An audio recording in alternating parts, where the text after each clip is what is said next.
জীবনের প্রতিটি সন্ধিক্ষণে, প্রতিটি প্রশ্নের উত্তরে, প্রতিটি বিভ্রান্ত মুহূর্তে একটি আলোকস্তম্ভ আজও জ্বলজ্বল করে, আর সেটি হলো শ্রীমদ্ ভগবদ্ গীতা। আজকের এই ভিডিওতে আমি আপনাদের শোনাব সেই মহাগ্রন্থের এমন এক পরিচয়, যা শুধু বই নয়, একটি পথ, একটি নীতি, একটি বিজ্ঞান, একটি দর্শন এবং একটি জীবনধারা। গীতার জন্ম কুরুক্ষেত্রের যুদ্ধক্ষেত্র। ধুলো উঠছে, শঙ্খধ্বনি বাজছে, দুই পক্ষে অসংখ্য যোদ্ধা দাঁড়িয়ে, আর তাদের মাঝখানে দাঁড়িয়ে আছে এক মানবীয় দ্বন্দ্বে ভেঙে পড়া একজন বীর, ধর্মপুত্র, পাণ্ডবদের তৃতীয় ভাই অর্জুন। গুরু দ্রোণাচার্য, প্রিয় পিতামহ ভীষ্ম, আত্মীয় স্বজন, বন্ধু সবাই বিপরীত পক্ষে। অর্জুনের মন ভেঙে যাচ্ছে, হাত কেঁপে যাচ্ছে, ধনুধারণের শক্তি লোপ পাচ্ছে। তিনি বসে পড়লেন রথের আসনে এবং বললেন, হে কৃষ্ণ, আমি যুদ্ধ করব না, আমি পরাজিত হব, কিন্তু আত্মীয়ের রক্তে হাত রাঙাবো না। ঠিক সেই সময় শ্রীকৃষ্ণ যে কথাগুলি বলেছিলেন, সেগুলি শুধু অর্জুনকে নয়, সেই মুহূর্ত থেকে আজ পর্যন্ত সমগ্র মানব জাতিকেই পথ দেখাচ্ছে। সেই কথাগুলির সংকলনই হল শ্রীমদ্ ভগবদ্ গীতা।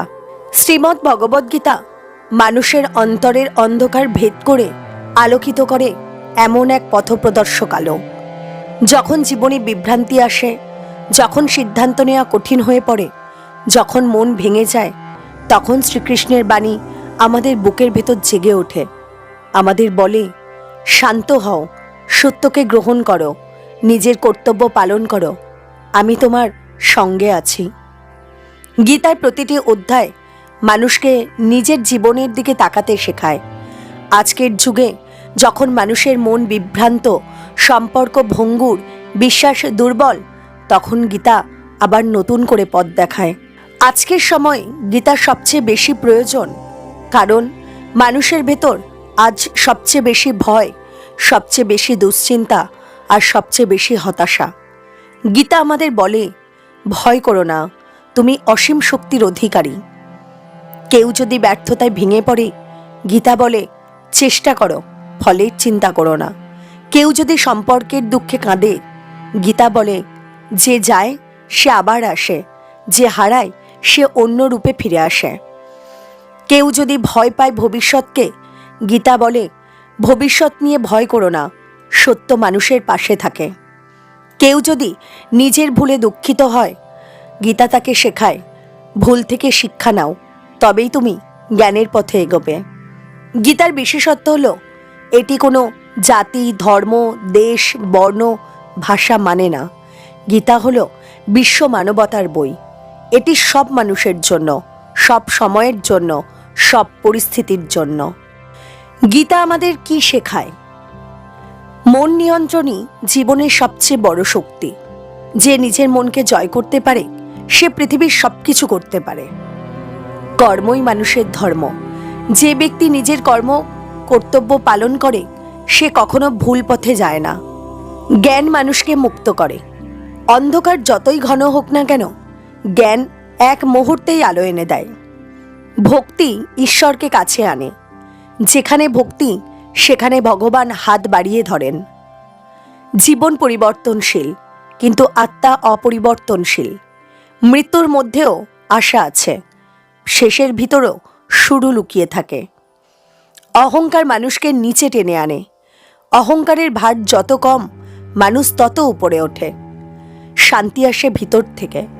বাহ্যিক আনন্দ ক্ষণস্থায়ী, চিরস্থায়ী শান্তি আসে আত্মজ্ঞান থেকে। আজকের ব্যস্ত জীবনে মানুষ কখনো নিজেকে দেখে না, নিজের মনকে শোনে না, নিজের ভুলগুলো স্বীকার করে না। গীতা মানুষকে প্রতিদিন শেখায়, থামো, একটু ভিতরে তাকাও, দেখো তুমি কত শক্তিশালী, কত সম্ভাবনাময়।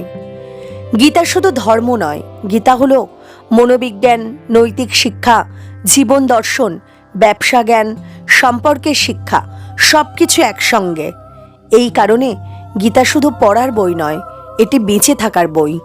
আজকের দিনে মানুষ দৌড়ের জীবনে ক্লান্ত, মনে শান্তি নেই, চিন্তার বোঝা ভারী, হতাশা, হিংসা, দুঃখ, ক্ষোভ সবারই সমস্যা। গীতা ঠিক এই জায়গাগুলোতেই উত্তর দেয়। গীতার মূল কথা হলো, তুমি কাজ করো, ফলের চিন্তা করো না। তোমার কর্তব্য কাজ করে যাওয়া, ফলের চিন্তা না করা। গীতা আমাদের শেখায় মানুষকে মানুষ কিভাবে হতে হয়। গীতা আমাদের শেখায় অহংকার ত্যাগ করো, দায়িত্ব পালন করো, সততা বজায় রাখো, মনকে নিয়ন্ত্রণ করো, ভালোবাসাকে মূল্য দাও, ইচ্ছা আকাঙ্ক্ষাকে শৃঙ্খলিত করো। গীতার সব প্রশ্নের উত্তর দেয়। আমি কেন দুঃখ পাই, আমি কেন রাগ করি, আমি কেন দুর্বল হই, আমার কাজের উদ্দেশ্যটা কি, মৃত্যুর পর শরীরের কি হয়, জীবনের মানে কি। গীতার মোট 18টি অধ্যায়, প্রত্যেকটি অধ্যায় আলাদা একটি দরজা। যুদ্ধ শুরুর আগে অর্জুন তার আত্মীয় স্বজন, গুরু, ভাইদের দেখে ভেঙে পড়ে। তার মন কেঁপে ওঠে, হাত কেঁপে ওঠে, শরীর নিস্তেজ হয়ে যায়। মানুষের ভেতরে বিভ্রান্তি তৈরি হলে সিদ্ধান্ত নেওয়া কঠিন হয়ে যায়। ভয়, শোক, দুশ্চিন্তা এসবই অজ্ঞানের লক্ষণ। বিপদের মুহূর্তে মন নিয়ন্ত্রণ সবথেকে বড় শক্তি। গীতা আমাদের শেখায় বিভ্রান্তি মানুষের শত্রু, আর পরিষ্কার মনই সত্যিকারের বন্ধু। ভগবান শ্রীকৃষ্ণ অর্জুনকে বলেন, আত্মা জন্মায় না, মরেও না। দেহ নষ্ট হলেও আত্মা অবিনশ্বর। কর্তব্য পালনই মানুষের প্রধান ধর্ম। সফলতা, ব্যর্থতা, সুখ দুঃখ সমানভাবে গ্রহণ করাই একজন জ্ঞানীর বৈশিষ্ট্য। কর্মণ্যে বাধিকরস্তে মা ফলেষু কদাচন, অর্থাৎ তোমার অধিকার শুধু কর্মে, ফলে নয়। ভগবান শ্রীকৃষ্ণ বলেন, তুমি যদি কাজ না করো সমাজ ধ্বংস হয়ে যাবে। কাজ মানুষকে পরিপূর্ণ করে। কাজ ছাড়া মানুষ অলস হয়ে পড়ে। নিঃস্বার্থ কাজই সাফল্যের সিঁড়ি। অন্যের ভালোর জন্য কাজ করলে ফল স্বয়ংক্রিয়ভাবে আসে। গীতা শেখায়, নিজের কাজ করো, কারণ এই কাজেই তোমার জন্মের উদ্দেশ্য লুকিয়ে আছে। ভগবান বলেন, জ্ঞানী মানুষের আসল শক্তি। জ্ঞান অন্ধকার দূর করে। অজ্ঞান মানুষ ভুল সিদ্ধান্ত নেয়, জ্ঞানী মানুষ দূরদৃষ্টি রাখে। কর্ম এবং জ্ঞানের মধ্যে কোনো বিরোধ নেই, দুটিই দরকার। যে ব্যক্তি জ্ঞান লাভ করে সেই ব্যক্তি জীবনের সমস্ত ভয়কে জয় করে। যখনই ধর্মের অধঃপতন হয়, আমি আবির্ভূত হই। শ্রীমদ্ ভগবদ্ গীতায় শ্রীকৃষ্ণ কর্ম এবং সন্ন্যাসের মধ্যে ভারসাম্য ব্যাখ্যা করেছিলেন। সন্ন্যাস মানে কাজ ছেড়ে পালিয়ে যাওয়া নয়, নিঃস্বার্থভাবে কাজ করাই সত্যিকারের সন্ন্যাস। যে ব্যক্তি ফলের আসক্তি ছেড়ে কাজ করে সেই মুক্তি লাভ করে। গীতা বলে, যে ব্যক্তি নিজের মনকে জয় করেছে সে পৃথিবীর যে কোনো জায়গায় শান্তি পাবে। মানুষের মন অশ্বের মতো চঞ্চল হয়, তাকে নিয়ন্ত্রণ করতে হয়। ধ্যান মানুষকে শক্তিশালী করে, শান্ত করে, স্থির করে। যিনি ধ্যান করেন তিনি নিজেকে এবং ঈশ্বরকে অনুভব করেন। গীতা বলে, অতি ভোজন নয়, অনাহারও নয়, অতিরিক্ত ঘুম নয়, অনিদ্রাও নয়, মধ্যপথই সেরা পথ। শ্রীমদ্ ভগবদ্গীতায় ভগবান শ্রীকৃষ্ণ নিজের প্রকৃতি ব্যাখ্যা করেছেন। সমগ্র বিশ্ব ঈশ্বরের শক্তি প্রকাশ। প্রকৃতি, মন, বুদ্ধি, জ্ঞান সব তাঁরই অংশ। তাকে জানতে হলে অহংকার ছাড়তে হবে। ভক্তি ঈশ্বর লাভের সবচেয়ে সহজ পথ। শ্রীকৃষ্ণ বলেন, আমি আগুনের তাপ, আমি আকাশের সুবাস, আর আমিই হলাম মানুষের জীবনী শক্তি। ভগবান বলেন, মৃত্যুর সময় যার মন ঈশ্বরের উপর স্থির থাকে সে মোক্ষ লাভ করে। আত্মা কখনো নষ্ট হয় না, এটি অক্ষর, অবিনশ্বর। জীবনের শেষ মুহূর্তের চিন্তাই ভবিষ্যৎ নির্ধারণ করে। গীতা শেখায়, যার মন যেমন তার গতি তেমন। গীতা বলে, ঈশ্বর সবার মধ্যে, সব কিছুর মধ্যে। ভক্তি সবার জন্য, ধনী বা গরিব, পাপী বা পুণ্যবান, শিক্ষিত বা অশিক্ষিত। যে প্রেম দিয়ে ঈশ্বরকে ডাকবে ঈশ্বর সেই প্রেমেই সাড়া দেন। ঈশ্বর কখনো কাউকে বঞ্চিত করেন না। শ্রীকৃষ্ণ বলেন, তুমি যদি আমাকে শুধুমাত্র একটু পাতা, ফুল, ফল বা জলও দাও, শুদ্ধ হৃদয় নিয়ে দিলে আমি তা গ্রহণ করি। জগতের মধ্যে যেখানেই মহত্ব, শক্তি, জ্ঞান, সৌন্দর্য আছে সবই শ্রীকৃষ্ণের অংশ। ঈশ্বর অসীম, তার শক্তির প্রকাশ অসংখ্য রূপে। মানুষের প্রতিভা, বুদ্ধি, সদ্গুণ সবই দিব্য শক্তির প্রকাশ। পৃথিবীর প্রতিটি বিস্ময়, প্রতিটি মহান সৃষ্টি ঈশ্বরীয় শক্তির প্রতিফলন। যারা ঈশ্বরের সৌন্দর্য দেখতে পারেন তাদের মন পবিত্র হয়। শ্রীকৃষ্ণ বলেন, আমি শক্তির উৎস, জীবনের স্পন্দন, আর আমি সকল জ্ঞানের জন্মস্থান। শ্রীকৃষ্ণ অর্জুনকে দেখান তার অসীম বিশ্বরূপ, যেখানে অসংখ্য ব্রহ্মাণ্ড, অসংখ্য নক্ষত্র, সৃষ্টি ও বিনাশ সবই একই সঙ্গে। ঈশ্বরের রূপ সীমাহীন, মানব চক্ষুতে ধরা যায় না। সৃষ্টি ও বিনাশ দুই ঈশ্বরের অংশ। জীবনের সামান্য ঘটনা নয়, বিশ্বমণ্ডলও তাঁরই নিয়ন্ত্রণে। মানুষের অহংকার এখানে ভেঙে যায়, কারণ সবই ঈশ্বরের পরিকল্পনা। অর্জুন বিস্ময়ে বলেন, হে কৃষ্ণ, আপনার রূপ দেখে আমার সমস্ত ভয় মিলিয়ে গেল, আর সমস্ত অহংকার ভেঙে চূর্ণ হলো। ভক্তি হলো ঈশ্বর লাভের সবচেয়ে সরল পথ। যে নিঃস্বার্থ ভালোবাসে তার হৃদয়ে ঈশ্বর বাস করেন। অহংকার, রাগ, হিংসা, লোভ এগুলো সব ভক্তির শত্রু। ভক্তি মানে আত্মসমর্পণ, আস্থা, ধৈর্য ও ভালোবাসা। শ্রীকৃষ্ণ বলেন, যে ব্যক্তি কাউকে ঘৃণা করে না, যে সকলের প্রতি বন্ধু সম, যে সুখে দুঃখে সমান, সেই আমার প্রিয় ভক্ত। মানুষের দেহ হলো ক্ষেত্র, আর আত্মা হলো ক্ষেত্রজ্ঞ। দেহ পরিবর্তনশীল, আত্মা অপরিবর্তনশীল। যে আত্মাকে চেনে সে মুক্তি লাভ করে। অজ্ঞ মানুষ দেহ মনকে নিজের পরিচয় ভাবে। জ্ঞানী মানুষ জানে সে আত্মা। বিনয়, নম্রতা, অহংকার বর্জন জ্ঞানের প্রথম ধাপ। গীতা বলে, নিজেকে জানো, এটাই সর্বোচ্চ জ্ঞান। মানুষের আচরণ তিনটি গুণের দ্বারা নিয়ন্ত্রিত হয়: সত্ত্ব, রজ, তম। সত্ত্বগুণ হল শান্তি, পবিত্রতা, জ্ঞান। রজগুণ হল আকাঙ্ক্ষা, দৌড়ঝাঁপ, অস্থিরতা। তমগুণ হল অজ্ঞান, অলসতা, বিভ্রান্তি। মানুষ এই তিন গুণের মিশ্রণ, কিন্তু তাকে সত্ত্বগুণ বাড়াতে হবে। ভগবান বলেন, যে ব্যক্তি তিন গুণের উপরে উঠতে পারে সে সুখ দুঃখের বাইরে অবস্থান করে, আর সে সত্যিকারের মুক্ত হয়। ভগবান শ্রীকৃষ্ণ বলেন, সৃষ্টির মূল কেন্দ্র কে, আর মানুষের লক্ষ্যই বা কি? জগৎ এক উল্টো অসত্য বৃক্ষের মতো, যার মূল উপরে, শাখা নিচে। মানুষের আসল লক্ষ্য হল নিজেকে ঈশ্বরের সঙ্গে যুক্ত করা। অহংকার, ইন্দ্রিয় লালসা মানুষকে মূল থেকে বিচ্ছিন্ন করে। আত্মাকে পরমাত্মার সঙ্গে মিলিয়ে দেওয়াই সত্য সাধনা। গীতা বলে, যে ব্যক্তি পরম পুরুষোত্তমকে চেনে তার আর কিছু জানার প্রয়োজন নেই। শ্রীমদ্ ভগবদ্গীতায় মানুষের মধ্যে দুই ধরনের গুণের কথা ব্যাখ্যা করা হয়েছে: দৈবগুণ এবং অসুরগুণ।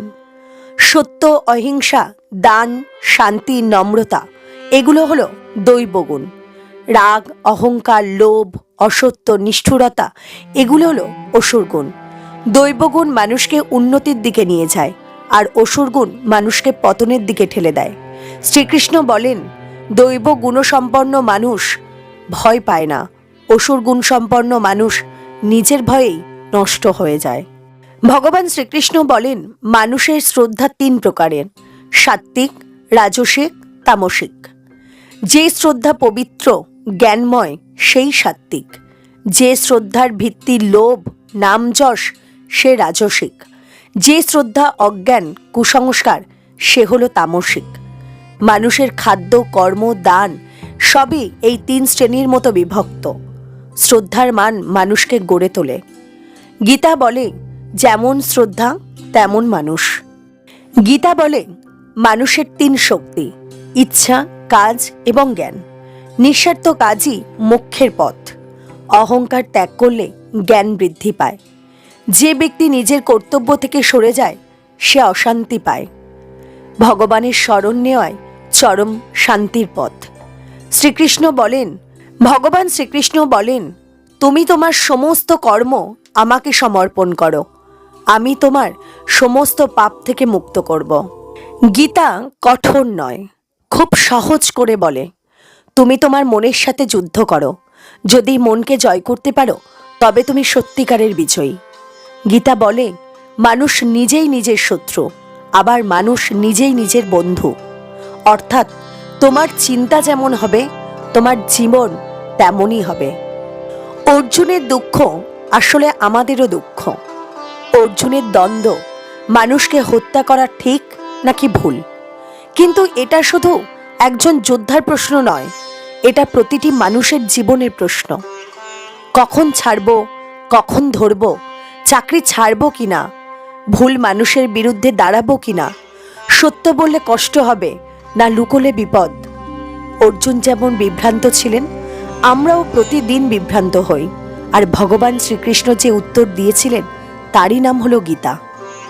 ভগবান কখনো ধর্মের নিয়ম চাপিয়ে দেননি, তিনি বন্ধুর মতো বুঝিয়ে বলেছেন, অর্জুন, তুমি একজন যোদ্ধা, তুমি সত্যের জন্য যুদ্ধ করবে, তোমার কাজই তোমার ধর্ম। আজকের ছাত্রছাত্রীদের ক্ষেত্রেও এটি সত্য। তাদের ধর্ম হলো পড়াশোনা করা, একজন ডাক্তারের ধর্ম মানুষকে সুস্থ করা, একজন কৃষকের ধর্ম অন্ন ফলানো, আর একজন শিল্পীর ধর্ম সৃষ্টি করা। আমরা সবাই চাই আমার কাজ সফল হোক, মানুষ আমাকে প্রশংসা করুক, আমার নাম যশ হোক। কিন্তু শ্রীকৃষ্ণ বলেন, কাজের পিছনে ফল যুক্ত করো না, ফল আসবে নিজের সময়ে, নিজের নিয়মে। যদি কেউ কাজকে ভালোবাসে তবে সাফল্য নিজে থেকেই আসে। গীতা কখনো কাউকে বলে না যে তুমি এটা করো, এটা তোমাকে করতেই হবে। গীতা শুধু প্রশ্নের উত্তর দেয়। গীতা বলে, তুমি বুঝে দেখো, তারপর সিদ্ধান্ত নাও। ভগবান শ্রীকৃষ্ণ অর্জুনকে বলেছিলেন, আমি যা বলেছি ভেবে দেখো, তারপর তোমার ভালো যেটা মনে হয় সেটাই সিদ্ধান্ত নাও। জীবন এক অনিশ্চিত সমুদ্র, এখানে কখনো ঝড়, কখনো ঢেউ, আবার কখনো শান্ত। গীতা সেই নাবিকের মতো যে প্রতিটি পরিস্থিতিতেই পথ দেখায়। আজ আমরা গীতার 18টি অধ্যায়ের মূল বাণী শুনলাম। শ্রীকৃষ্ণের এই বাণীগুলি শুধু 5000 বছরের পুরনো কথা নয়, এগুলো আজও আপনার জীবনে, আপনার সিদ্ধান্তে, আপনার দুঃসময়ে নতুন আলো জ্বালাতে পারে। আপনার কাছে যদি এই জীবন কখনো কঠিন মনে হয়ে থাকে, একবার শ্রীকৃষ্ণের কথাগুলো মনে করবেন। আমি আছি তোমার মধ্যে, তুমি একা নও। যদি কখনো কেউ আপনাকে ভুল বোঝে, শ্রীকৃষ্ণ বলেন, যা সত্যি তা একদিন প্রকাশ হবেই।